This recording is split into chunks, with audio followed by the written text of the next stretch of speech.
ये बताएं कि आसमानी किताबें टोटल कितनी हैं?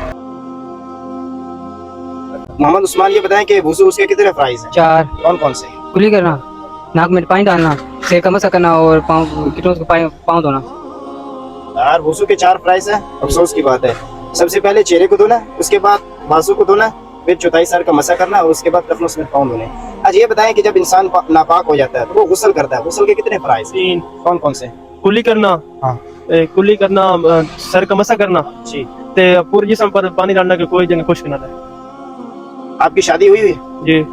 यार गुस्ल के अफसोस की बात है 3 फ़राइज़ है। सबसे पहला फ़राइज़ क्या? गरारा करना, दूसरा नाक की नरम हड्डी तक पानी पहुंचाना और फिर पूरे जिस्म पर इस तरह पानी फेंकना कि हर एक बाल जो है वो गीला हो जाए। अच्छा ये बताएं कि नबी अकरम सल्लल्लाहु अलैहि वसल्लम की वालिदा का क्या नाम है? हज़रत आमना। ये बताएं कि आसमानी किताबें टोटल कितनी हैं? 4। कौन कौन सी? कुरान मजीद, तौरात, इंजील, ज़बूर।